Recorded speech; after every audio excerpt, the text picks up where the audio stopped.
Welcome into cover1.net. Erik Turner, Nate Geary here, bringing you a little film room session like we did back in the day. I think our last real film breakdown, Erik, was Nathan Peterman, and I guess it's pretty fitting that our next film breakdown here of quarterback is AJ McCarron. Two guys that are really, really similar in the way that they play the game and the way that they approach the game. AJ McCarron, as we talked about a little before, just has that experience over Peterman, and I think that's why you're seeing his infusion into this Bills offense. But we have a lot to get to in terms of AJ McCarron, and I think maybe where we start is with what he was and where he's been. And obviously, if you know anything about the player, a 3-year starter, played part of his freshman year at the University of Alabama, then obviously was drafted in the 5th round, as you can see there, 164th overall, 6'3", 220 pounds. So he's got the measurables that you like to see in the quarterback position.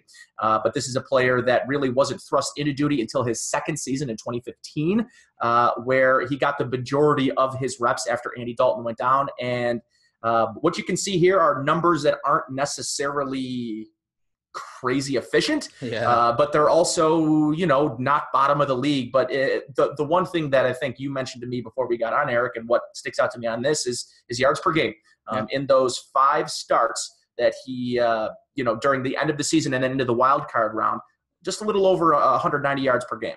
Yeah, and that's what's kind of scary, because we're used to a quarterback, living in that realm, living in that statistical area. And, we talk about this offense in Cincinnati in 2015. They had a wealth of talent. I mean, you look back, they had, obviously had AJ Green, Tyler Eifert, I believe it was his rookie year. Yep.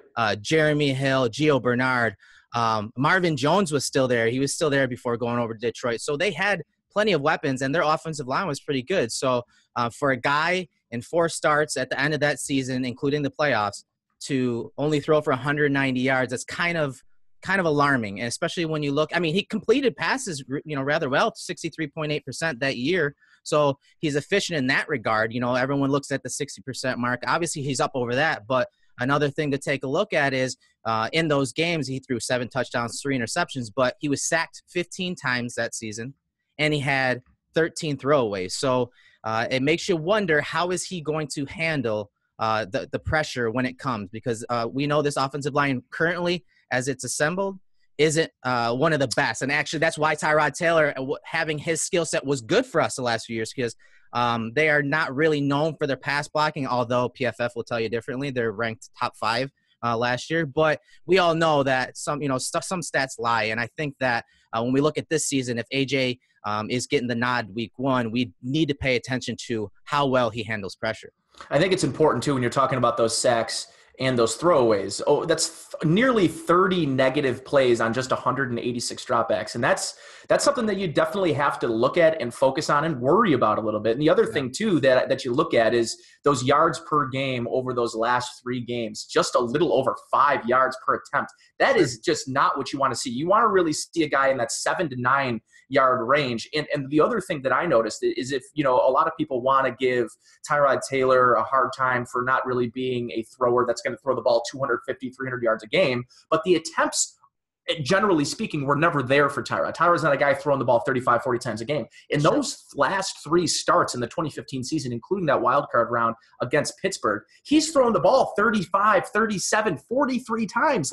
That's a lot of attempts to only be averaging 5.9, 5.2 yards in that playoff game on 47 dropbacks, 41 attempts, and only 23 completions for 5.2 yards per attempt is just not where you want to be, especially considering, and listen, this offense was one of the more efficient offenses in the league up until before Andy Dalton was injured. Sure. And you mentioned it. AJ Green, Tyler Eifert, and Marvin Jones, maybe he's the guy that nobody even really talks about, but Marvin Jones, and that was the year he got paid the next year. Yep. So it goes to show you that the weapons there were far, far greater than the weapons in the situation that he's moving into now. And as you can see here, Rex Burkhead was on that team, for God's sakes. Whitworth. He was their 3rd, right, Whitworth. So you had a really nice offense, and you're just not going to get this same talent level or the same really efficiency when you move into the Bills offense under Brian Daboll in 2018. Yeah, and again, we talk about, how many times he threw the ball that season, and Yeah, it's bad, especially in that last game. I think they were pretty much blown out, and they were playing from behind, and that's all he managed to put together. So it's one of those things. If you look at it from a advanced analytics perspective, AJ McCarron actually wasn't too bad as far as accuracy percentage goes. And if you look at right here, he's ranked 14th. But if you take away all these nonsense dropbacks, anyone over 100 throws or 100 dropbacks, you can see AJ McCarron's actually quite high as far as accuracy percentage goes. Right. So, can he distribute? Can he play that point guard, as you always say, in Daboll's offense? That's going to be key. But, again, the weapons aren't there yet. We still have a lot of time between the start of the season and now. I understand that. But there's a lot of work to be done by Brandon Beane if they want to give McCarron a shot this season, because we all know he's competitive. McCarron's a competitive guy. He's played on a lot of championship teams. He's got that experience now in the league, and he's looking to prove himself. And we know this regime and organization loves maximizing guys that have a chip on their shoulder, have something to prove, have never gotten a shot in the league. So it'll be interesting to see if they can put a team out there, an offense out there that can play to his skill set.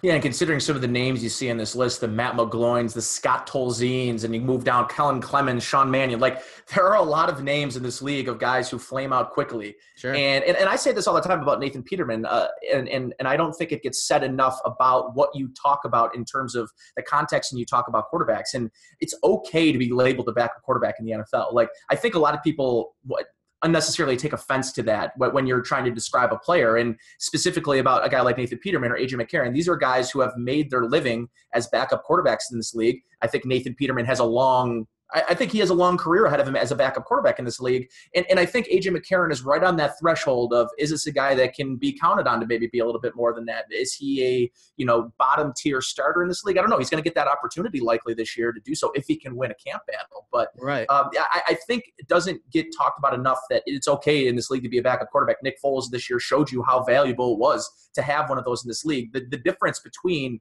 your good backup quarterbacks and your lower tier starters in this league aren't very much. So if he can take that one step as a passer and as a thinker on the field, I'm not sure that, AJ McCarron has to just be a backup quarterback in this league. But, I think everybody in Buffalo knows what we're looking for right now. And obviously what his ceiling isn't exactly what you're looking for as a Bills fan. Yeah, and everyone loves a backup quarterback, right? Because there's certain traits that a backup quarterback must have. He's unselfish. He's got to have command of the offense, always be ready when called upon. There are a lot of traits that maybe a backup quarterback has that maybe a mid-level to, bottom third of the league type quarterback might not have. But everyone loves a backup quarterback because, they'll come in spot duty and sometimes, mop up and do some, put up some good numbers and whatnot. But there are different traits to a backup quarterback, kind of like how this regime has been, recruiting special teams guys with that, again, that chip, that blue collar attitude. It's a different type of animal, a different type of player that plays on special teams and earns his way into the league on special teams. So maybe McCarron's that guy. Maybe he gets his shot now and he can, grab hold. We're currently looking at some of the Pro Football Focus numbers from 2015. You'll see a lot of his damage is down the middle. And this is something we're going to talk about when we get to the film here, is his arm strength. Okay. Can he drive it deep and outside? Can he drive it down in the field? We're going to see some throws where you're going to answer, yes, he can. But there are going to be more throws that you're going to say, you know what, he doesn't quite have that, but does he need that in a Daboll offense? He has, and to make a comparison to a guy that's currently kind of coming through the ranks right now and is likely going to be drafted on the first or second day of this draft, is Mason Rudolph, a guy that has incredible deep ball, I would say trajectory. They throw a very pretty high arcing deep ball that can at times get them in trouble because that allows time for that over the top defender to get over the top. Mm-hmm. But having said that, his bucket throws remind me a lot of Mason Rudolph's, but the same concerns for Rudolph are the same for me with McCarron, is that can they drive the ball on that 17 to 15 yard comeback? And I don't know. I don't know that he can do that consistently. Right, and maybe he can make the throw, but how's the accuracy? How's the placement? And then we're talking about the weapons they have. To the top of the screen here, you're going to see you just mentioned a deep comeback route. You're going to see Jones run this deep comeback against the Broncos, but watch where the placement is. I mean, this is on film a lot. He hits the top of his drop and makes the throw. Look at the placement of that. It's high and outside, which he's been lauded for that. That they give a chance to the receivers to make a play on the ball. But that's not good placement. You see these a lot, and it's if that's an average receiver, does he make that catch? Yeah, and the one other thing you worry about too is when he hits that last step, you see him take that hitch. And I don't necessarily know that this is a throw you want to hitch on. I think this is a throw you want to hit on that last step coming off. And Sure. Not only that, the timing of it doesn't match up to me. And this is a ball that has to be on a number one trajectory. It has to be a bullet to the outside shoulder, leading him into the sidelines. And as you mentioned, he floats it a little bit. And you can see it in the spiral that he floats it a little bit. And those are the plays and that's against a very, very good corner, mind you, that he's going to be facing a lot of good corners in the NFL this year. And those are the types of throws you need to be making on a line. And can he do them consistently? I'm not sure, but he can get away with those if he gives his player a chance. But like you said, you worry about good corners and what they'll be able to do a route like that. Yeah, and with him, again, his general accuracy is not bad. And I want everyone to pay attention to where the ball is being snapped from, because I always pay attention to this stuff. What's one of the first things I look at when I'm starting to evaluate a quarterback? Where's the ball? Is he making a throw from the near hash or the far hash? Because that's going to tell you a little bit more of his arm strength. This is not an arm strength issue. This, to me, is another placement issue. Look to the bottom of the screen. You're going to see AJ Green. He's going to be breaking off the route here, but look at the placement. He makes AJ Green adjust to the ball there. Now he should be, Nate, I mean, maybe you can dispute this, but this should be thrown flatter to the sideline here. Absolutely. It should be thrown flatter. Now, in most people's estimation, a route like this, you want to throw some air on. You want to give it to that, really where you want to aim this ball is that front pylon and give him an opportunity to make a play in the end zone. But based on what the defense is doing, they're offering him that cushion, that cover two look, that cover two backside look here. Exactly. So the ball needs to be gone right now. And it's just a little late, and obviously it's far too inside. This is a ball that should have been picked off. But to me, you're right.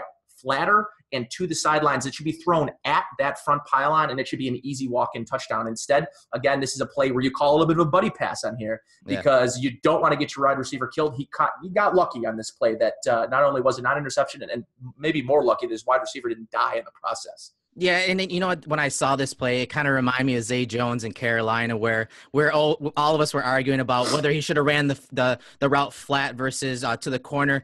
This is one of those plays based on the look, like you said.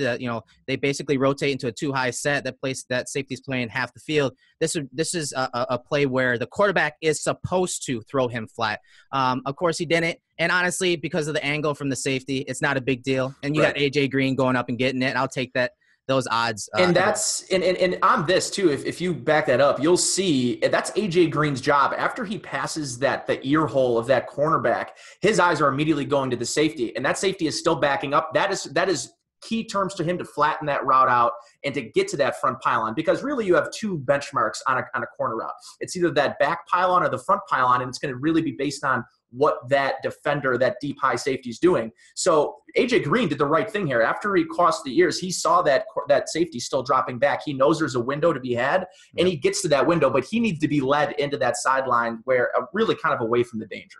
Yeah, again, it's being nitpicky, but these are little things. That placement, is going to be a difference between a touchdown and not a touchdown. And again, we don't have AJ Greens on our team right now, so something to think about. Okay, here's another play. Here's an arm strength play.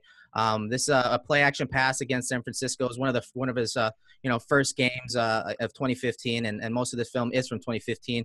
You're just gonna have a deep crossing route here from the top of the screen, so you're gonna get the play fake, and he's just gonna run deep and across the middle here. All right, and just kind of take a look at this throw. He hits the top, hitches a little bit, and then it's just low. It's just a low throw, and we'll see it better from the other camera angle here, Nate, but. Again, it's one of those things, his arm strength. Can he make throws deep and outside the numbers? I mean, like the last play was outside the numbers. This one ends up being right outside the numbers. You need to drive this, right, Nate? Not only that, you need to throw with a little bit more anticipation than this. And if the ball is – and first of all, I've noticed this on the first play and now on this play, a little bit of a tendency to drift right from McCarron, and that is drifting away from the route, and you're going to have a difficult time throwing this with anticipation if you're moving away from it as you're releasing the football. Now, he comes back a little bit to left here, but what you're going to see on this play is where is he pointed? He's pointed where the receiver is currently. That's why this ball comes out low, and that's why it comes out outside instead of where you want this ball to be. Now, you're right. You need to throw this ball with velocity, but it needs to be thrown about a half tick before it is. And if you can throw with that little bit of anticipation, I think what he has in his mind is he doesn't want to get his receiver killed by that safety, or I think it's the corner who's coming back to the play. It might be even be Erik Reed on this play. Yeah, no, okay, 96. But I guess my point is the ball needs to be thrown with a little bit more anticipation. That's going to allow him to catch it before the numbers and run outside of the numbers with it. Yeah, again, just bad placement. He had a good pocket. It was a really nice play design. Play fake there. He's got a nice pocket. He's got a chance to step into this throw right there. Yeah, that throw's got to come out right there. There should be no placement issues on this throw. And I don't know how you feel about his mechanics here. How's his base on this throw? I'll kind of slow it down for you. Let me know what you think about his base here. It's a little open. His gate's a little open, but at the same time, like I said, I think his tendency to drift did more damage than his base did on this. I just think especially when you're talking about crossing routes, it's really important to stay tall and it's really important to stay balanced and not be drifting one way or another, because if you're drifting away from it, that you're making it a more difficult throw. If you're drifting towards it, you're going to mess up the timing and that anticipatory element to the throw. That is an anticipatory throw that needs to be made at a specific time. And this is another one that I just think his timing sometimes is a little bit off, and I think a lot of it has to do with his arm mechanics. Yeah, and this is a really nice play. Another good design play you're going to have. I believe this is Burkhead matched up versus Mosley, and obviously he's just going to run down the sideline here. And you kind of talked about his deep ball, and sometimes he's money with it, sometimes his trajectory or his little too much arc under it. And on this play, I don't know what the weather conditions were in Cincinnati on this day, but you can see the ball flutter. And honestly, this should not have been incomplete at any time. The NFL quarterback should be able to drive this deep and make this leave this right out in front of Burkhead, where again, the deep safety, I don't think he's going to get there anyways, but it just fluttered on McCarron on this play. Yeah, that's a 28-yard throw. Like, that is just not that's the kind of throw you need to be making in your sleep. This is a touchdown. Make no mistake about it. If that's thrown at the sidelines, leading him, there's a good chance he's beating that safety. That safety's way out of position for this. He has to turn around and run backwards. And there are certain types of throws that McCarron's really good at. The deep bucket throw is one of them. But there is this sort of velocity you need to have on these kind of throws. Otherwise, what I talked about a couple plays ago is that he has a tendency to leave it up too high. On this play, I think if you risk a little bit of the trajectory and put a little bit more zip on this ball, this is a touchdown. I agree. These are the sorts of things that you need to worry about, especially because the defense does everything. He makes the right read. And what you like to see about this play is he makes it quickly. He almost really knows on his, and his second step, he knows where he's going with the football. That's good, but you just need the execution to be there. Yeah, and again, people need to keep an eye on the hash that he's on. This is a near hash throw. So it's really easier. Yeah, it should be an easier throw. He should nail this, 9 times out of 10. Again, I don't know the weather conditions that day, but here's another play against Pittsburgh that, he's trying to drive it deep. He makes the right decision versus single high looks and getting the ball deep. He hits those alerts. He hits those deep balls. But this one, again, he just lets it sail a little too much, and it dies on him and gets intercepted. Yeah, and to be honest with you, I don't love the read on this play either. If you look topside, based on where that linebacker's hips are, they're up forward, upfield. There's no way he's going to be able to get to that out on the other side. Obviously, hindsight's 2020. When you look at this, I think he's really reading McCarron the whole time and noticing he's not going to the short side of the field here. If this is a quarterback with a better arm and he can throw him down the field, I don't think that safety gets to it anyway. Where can the safety most easily defend this play? It's between or around the hash marks. Where does he have the most difficulty defending this play? It's outside the numbers. Yeah. So to me, the golden rule is 2 high inside, 1 high outside. And right here, he sort of breaks that golden rule. Now, there are quarterbacks in this league that can make this throw routinely if it's thrown on time. Aaron Rodgers is making that throw. But he's not Aaron Rodgers, and the timing's off. So it goes into the decision-making, which I do think he, generally speaking, is a good decision-maker with a football. But you look at the crossing route from the tight end and the running back, this is a very, very easy read to your first read. You should see the safety high. That, to me, my eyes are going to the boundary, and then it's immediately going to my third and fourth read, which are those running backs and the tight ends crossing.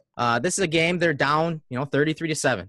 And I tagged this one as scared off because what's going to happen pre to post snap is they're going to drop into cover 3, and you're going to have Eddie Jackson, rookie safety here. He's going to drop down into the flats area, and they're basically playing. You can see it 3 deep 4 under. And they're just running a little high-low outside. And again, look at the hash they're on there. He's on the right hash and he's making a throw deep and outside the numbers. And to me, he gets scared off based on his arm strength. He gets scared off by this defender here because the defender spaces it pretty well. He's kind of in the passing lane. And again, his accuracy, his placement is not good when he needs to drive it. All right. And you'll see it. He doesn't complete this pass. And I think Eddie Jackson scares him there. We'll see it from this angle here.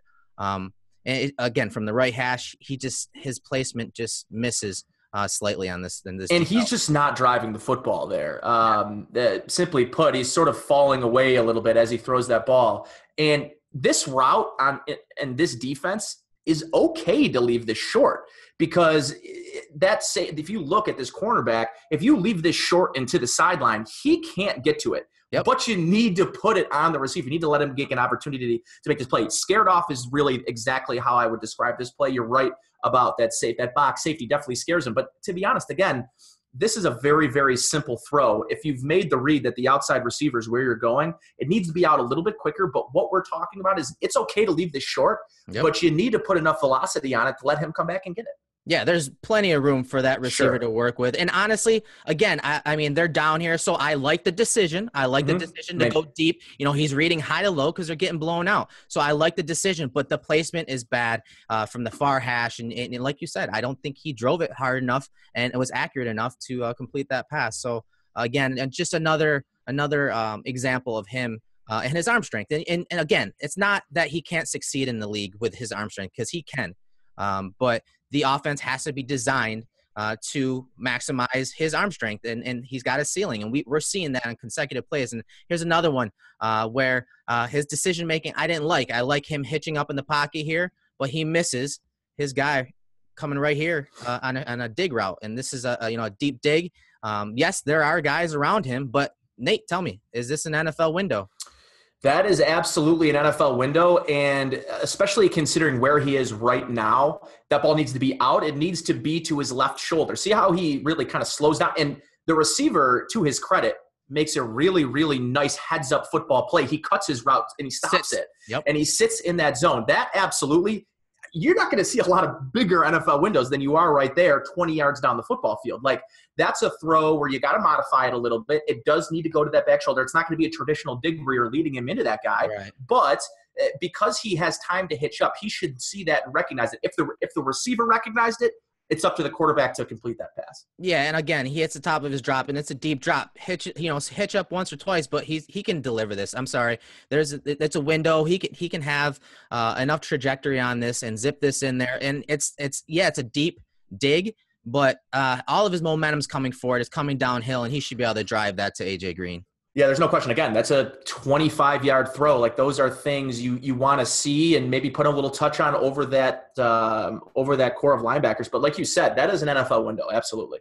Right. And here's another play. This is just a speed out. Again, they had really good receivers. And in this Broncos game, he actually played really well. And I love the trajectory he uses on this speed out to AJ Green. You have him just running a deep out, and I believe that's Talib on him. And Talib just tries undercutting the pass, but because of the trajectory on the pass, and we'll see it from another angle, it's just a beautiful throw by him to get it up and over Talib, who was looking for the interception and pick six.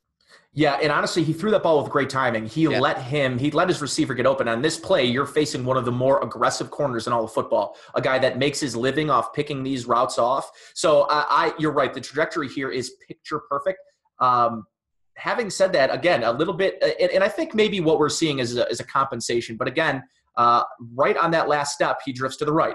And again, that might be compensating an extra yard to get him closer to the sideline. I don't know if it's like I said, I don't think it's something that he thinks about when he's doing it. But those are something that other coaches are going to see on film, and they're going to game plan around that with their defensive ends, knowing that on most routes, especially ones where he might have to compensate with a little arm strength, he's going to go towards that route, and that you're seeing it there. I haven't seen him shift left yet.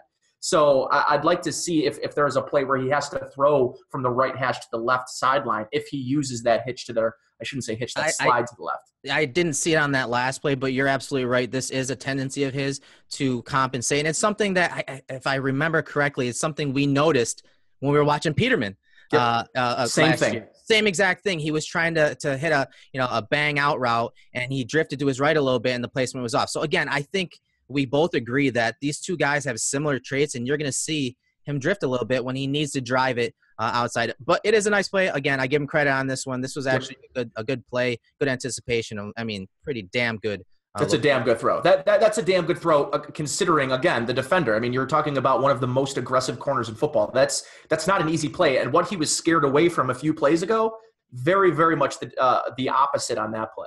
Definitely. And you know, this is his moneymaker, those bucket throws. And I'm sure you've seen this one. I mean, he's decisive, hits the top, and boom, again, he's closer to the right hash, no drift there, but he gets that single high look from the defense. And of course, AJ Green, he's leaving. And this is just a great throw that he leads out in front of AJ Green.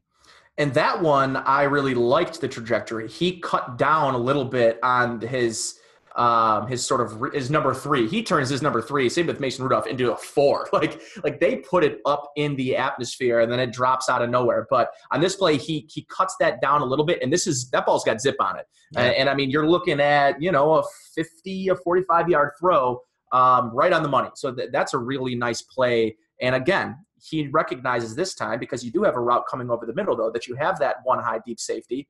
Where do you go? You go to the one place. He's even cheating towards AJ Green, and he can't get over there. So that just goes to show you he's recognizing the play. He knows exactly where he's going pre-snap, and that's good to diagnosing what a defense is doing. I think you were spot on with when you talked about how he knows what to do when there's a one high safety. I think you're spot on with that. Oh, wait till we get to some of these other clips, because I think one of his biggest strengths, and what I think is going to help him this season, is his favorite route is all verts, is that Seattle. And it's something we're going to show here in the next few seconds, because here it is. Okay, so we're going to move on to the next play. This is actually a screenshot from Charlie Weiss's playbook. So we're going to get into, the Earhart Perkins, playbook and plays that Dable is, we assume, is going to run. And this is a play that all offenses have. Let's keep this clear. This is day one installation, all verts concepts from whatever formations you're in. And this is one of his best plays right now. And this is one of the plays that he had the most success in, because he's good at reading those single high looks and looking those deep safeties off. We saw a couple of them already. Here's just another one. You're going to see Tyler Eifert. He's a number 3 receiver right here. And the Steelers are going to bring a blitz, and you're going to see McCarron hang in there and deliver this throw. It's beautiful.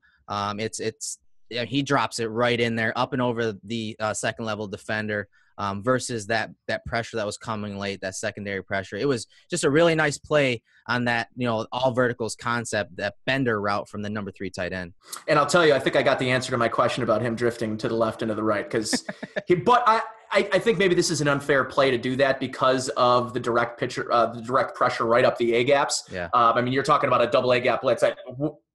Not a lot of guys are just going to drop straight back like a normal drop on this play. So if you see here, he recognizes it, and at least he gets behind his protection. He gets behind his running back. So the first guy that's going to get through, at least his running back's going to have an opportunity to take. Right. But on this play, he drifts away towards it. So I like what you talked about too, with understanding that single high, obviously, but understanding that this ball has to be thrown over the top of that linebacker who's sort of trailing and sort of gets lost in this. I think that linebacker got caught in the backfield a little bit there. Yeah. But again, the accuracy of this football is tremendous. But again, I think it's becoming a little bit of a theme. We're seeing that he's a little bit drifty in the pocket, and that can be a problem at times. Yeah, and the reason I didn't really ding him for his, fading away on this play is because initially on the snap, he's looking deep, and I believe that is AJ Green that's on that, that sideline, that near sideline. But I think he does maybe – I'll give him the benefit of the doubt is what I'll say. I think he drifts this way,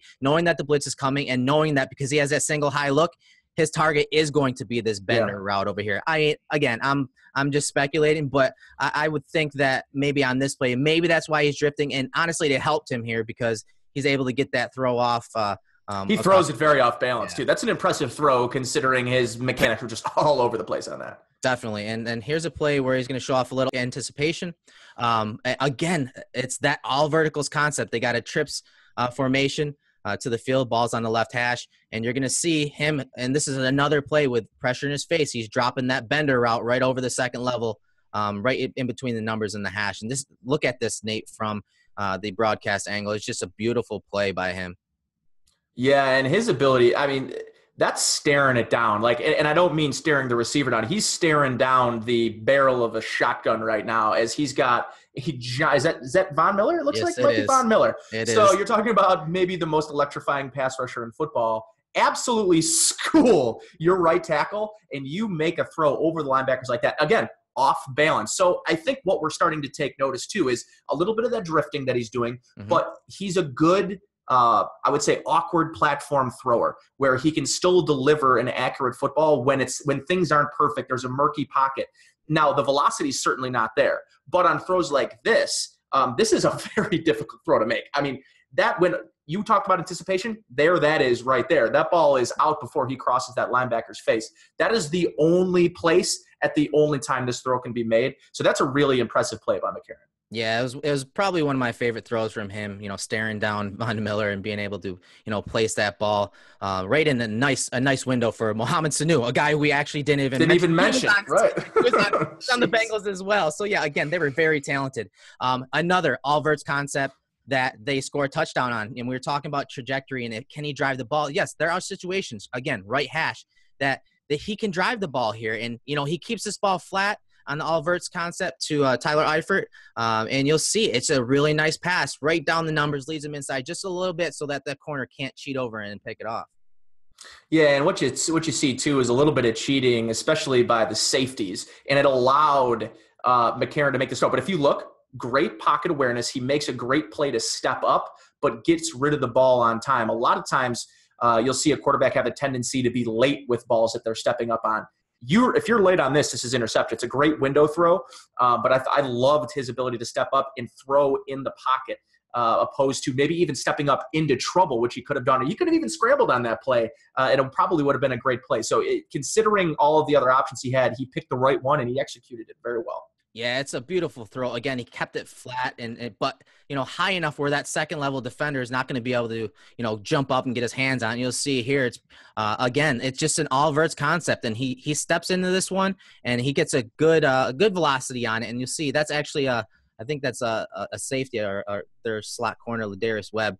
Yep. So it's just a really nice throw, and probably one of his top 3 to 5 that we saw on film from him. So we talk about Brian Daboll, we talk about the Earhart Perkins, and again, this is another screenshot from Charlie Weiss's playbook. So and again, this is the sticks concept where we see up here on the right. That's something that a lot of teams employ. It's not out of the ordinary when it comes to offenses, but the sticks concept is usually one of those third down concepts. Nate, maybe you could talk about it a little more. That it's going to match up. Hey, get to the sticks, turn, whoever is guarding you, go opposite the leverage of him. So we're going to see a few plays that kind of talk about the sticks concept. You'll see it says first down conversion depth. So if it's 3rd and 4, we need you to get to the sticks and win leverage for your quarterback to get that pass to him. Yeah, and I think we talked about this too before we came on, that I think these are the types of route combinations, these sticks, these slants, these routes where you're going to have the wide receiver's back face to the defense. I guess that's not really a slant route. Obviously, you're going to have a little bit more timing and anticipation with the slant. But I guess for me, his strengths may be best played in route combinations that are pretty simple and that aren't going to cause him to need to throw guys open. This isn't a route you have to throw guys open. They're either open or they're not. And a lot of times in the NFL, you're seeing this throw being made to guys who aren't necessarily open, but by quarterbacks who can place the ball either low and away, high and away from a defender. So those are things you want to look for. Is he throwing receivers open on these in spots where the defender simply can't get to? Yeah, definitely. And this was just a 2x2 set, and they run that sticks concept. You're going to have a Y stick from the tight end, to the left side to the bottom of the screen. And this was one of my favorite passes by him because it showed off his anticipation, very good eye discipline, and he doesn't cue any of the defenders. And it's just a really great placed ball, obviously between the linebacker and the corner that comes in and tries laying a big hit on the tight end. But the ball's there so quickly that he still has time to turn upfield. So that placement is critical, or else that guy's getting lit up. He still got lit up, but at the same time, he protected him. He allowed his receiver a second, which is huge in this case, to protect himself against that hit. And again, I mean, you're talking about the 2015 Broncos defense. That's a damn good defense that you're seeing. So again, I don't know. I look at this play and I see a play that I think you're going to see a lot in Buffalo if AJ McCarron's starting quarterback this year. And one of the things that you like to see on this play is the availability of the running back. Now, that's Jeremy Hill who's leaking out. But I want to see sort of the presence of mind knowing that you have LaShawn McCoy coming out of that backfield, or Travaris Cadet, or even Chris Ivory, who I thought really had a great year last year as a pass catcher. Sure. So this is a Bills team that doesn't have a ton of great talent at wide receiver, but they have pass catchers out of the backfield. It'll be interesting to see how he changes the way he thinks on an offense that has those outside weapons to an offense that really has weapons more centrally located in the middle of the field. Yeah, and the one thing I do really love about this play, and you couldn't really see it from the all-22 angle, is his shoulder. Again, I said he's not cueing anybody. If you look at his eyes, downfield, shoulders, I mean, you cannot – none of these defenders know who he's throwing to here. If anyone, they're probably thinking he is going to check it down here. Yep. Look, even as he starts his delivery, his shoulder's not even pointed to that Y stick. I mean, that's a special play, and one of his better plays, I thought, on film. That's a really nice play. He doesn't cue anybody, and then he just torques it. Yeah. Right That's really great velocity. That's the velocity you want to see on those short. That's the velocity you need to have to survive in this league on those routes. Yeah, really nice play. Again, one of my favorites from him that season. So we'll go ahead and move forward to again, we're talking about accuracy. We're talking about placement. And it's one of those things is, near hash throws like that one, you're going to see him drill it. And again, he's driving this ball outside and the placement's good. I mean, around two defenders here. This has to be a really good throw. It does. And it's a little late, but the ball placement is top notch. And if you're going to be late on these, your ball placement has to be great. It's got to be on that outside shoulder. So yeah, that's a great ball placement. I like his quick decision making. He knows who he's throwing to on that play. And these kind of quick hitting plays, which you're going to see a lot in this Brian Daboll offense, I have the feeling, you could see the balls coming out as he's making his break. So that's the kind of play. And look, I mean, you have 5 yards of cushion. That's all you're getting in the NFL. Yeah, I like his velocity when he's playing on the near hash, and he does need to drive it outside. So that's definitely not a problem of his. And we talk about the Earhart Perkins again. We're going to see a couple more plays before we wrap this up here. Maybe talk about the EP system, Nate, real quick, because we saw a bunch of plays from it. What does it do? I mean, as far as combination beaters on each side of the offense. So like you're seeing here, that the triple slant concept or a double slant concept, what it's doing is getting the defense moving. And what I like, and maybe that's my favorite concept, I'm not gonna lie, that's my favorite concept, is the double slant concept. I love it. In my opinion, it can't be defended if it's ran well. And that is a major, that's a pillar of this offense. Yeah, and it's a tosser concept, yep. Right, exactly. And when you're talking about Tyrod Taylor, man, were his slant routes ugly. Like they were thrown behind the receiver. They were never thrown. And I think what you're seeing is, and what we've talked about too, is this is going to be, and the reason why Brian Daboll was brought in here wasn't necessarily to bring guys in who fit a specific mold, right, but it's to use all of this sort of different talents, the combination of talents that they have, into a system that can, in my opinion, sort of highlight some of the greater things that this – listen, Kelvin Benjamin, not a great route runner. He's not blowing anybody's – he's not running out of the gym. But you know what? He is huge. And on those slant routes, he's such an easy target on a 5 to 7 yard slant on a dig route, which you're also going to see a lot of those double ends concepts, the smash concepts where you're going to have players running away and then kind of replacing. So I don't know. I look at this offense and you see it's a pretty basic – there's a lot of pretty basic passing schemes in this offense. You see Tom Brady and, how long has Tom Brady been running the pillars of this system since – yeah, and that's what's great about this system, honestly. And like you're looking at tried and true. It's tried and true, and it's simple. So I mean, you're looking at it's the China concept is basically what we call it generally to the bottom of the screen here. Those double ends, 5 yard ends, and then you're going to have that third receiver kind of based on the single or too high look. He's going to be running either a deep post or a deep corner. So that's just called under. So what the simplicity of this offense is, it's almost like a college system where right, the combination of routes, the naming of it, how they learn it, how they can how quickly they can run it in a no huddle, all of that's going to help that simplicity is going to help the offense, and it's going to help a lot of young players coming into the system. And so it's really nice to see. And you can go online and look up Charlie Weiss's playbook, and you're going to see a lot of these plays that we're talking about. And here's that China concept, that under concept, they call it under in his system. You're going to see this just, a deep corner here, and they're just going to have these two in routes across the middle here, and you're going to see a quick pass for McCarron. So you had talked about earlier in this about McCarron and that offense and running, pretty simple concepts. Well, that's right. But if you run it from different formations and variations of it, you're gonna have a pretty efficient offense if you have a quarterback that can understand where he needs to go with the ball. And I think McCarron, having been in for the league for a few years, can make these type of throws. I mean, just a simple in route here by the receiver. I mean, I could tell you, from my point of view, this is the kind of route combination as a quarterback where I'm just licking my chops. Like, here's the thing. You want to run zone? Perfect. Because I'm going to run those two ends, and one of them is going to be open. You're going to run man? Okay, well, you're going to run all of your men out, and you're going to open up that corner route for me. Or if he decides to go post, which I think he maybe should have done, but based on where the defender was, there was no way he was getting up over the top. So I guess it was a good read on because it's on his left ear hole. But what I'll say is these types of routes open up so much for your tight end. And I mean, that's why you saw Tyler Eifert have such a great Tyler Kroft, the Bengals really utilized their tight ends very well. And I think this, as much as Tyrod had his corner route was one of the prettiest balls I've seen. That was always the slant in the corners were my favorite routes to throw. Tyrod threw a beautiful 7 route. Like, he threw a great corner. But and he could adjust. He can control the ball. He can make it flat. He could throw it. Remember that pass to Justin Hunter a couple of years ago where the Atlanta game sticks out to me with Clay. So this is the sort of offense that can, and especially because you're looking at McCarron have a lot of those same principles that he's used to playing in. I think I think he always sort of made sense to me because he was always the guy that I think was going to be an easy transition into the offense of what Brian Dable wants to do.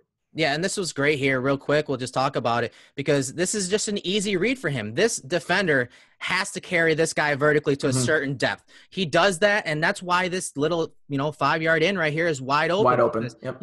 He has his eyes in the right place, delivers a really good ball, and of course, he gets a decent gain on it as well. And if I'm not mistaken, was that Harrison Smith? No, okay, it was a linebacker that bailed out. So when you're talking about this play too. You're right. That's your key. If you did your little highlight, you're going to see that his eyes are on the key there. Yep. And he makes the right decision because his eyes are in the right place. And that goes back to sort of the principles of this offense is a lot of it is based on your cue. If your eyes are in the right spot, it's going to lead you to where the ball needs to go.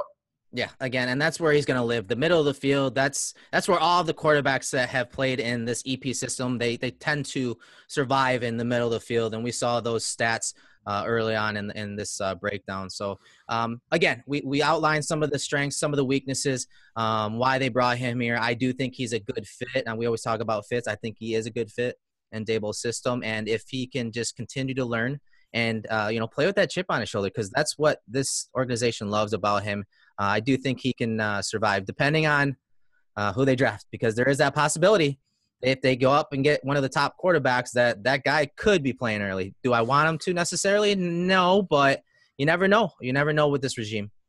Not only that, you don't know who it's going to be. And I think there are a couple of guys in this draft that I feel pretty comfortable throwing into the fire pretty early.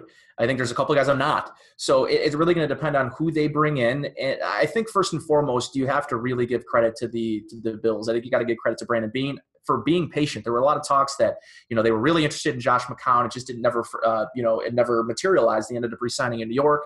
They didn't panic. They waited for the market to play itself out. And I don't know. I think to me, getting AJ McCarron at the price point they got, considering what Mike Glennon went for last year, what they were saying McCarron was going to go for this year, I'm happy they got him for what they did. And I think that this is a big win for the Bills in the offseason moving forward, knowing they do have a veteran and a guy who has success. And I think when he walks into that locker room, he may not be a top 20 quarterback in this league, but he's going to earn the respect of the guys in that locker room. 2 rings or whatever he's got. Yeah. I think it's 3. He's got 3 national championship rings. That says a lot more about a player than, how good he's been over 2 years. Yeah, definitely. I think that's a fair point. And again, I personally love playing with guys like that. And like you said, the locker room's going to rally around someone like that. You know, he may not have the best skill set, but you know, he's going to go out there and fight for you, and he's going to give it all, you know, he has on the field. So I do, again, when you mentioned, you know, the contract, that was one of my biggest worries with him. I didn't want to give that guy who has similar skill set to Nathan Peterman a Mike Glennon contract. And obviously they didn't. So that's a win-win in my book as far as AJ McCarron goes.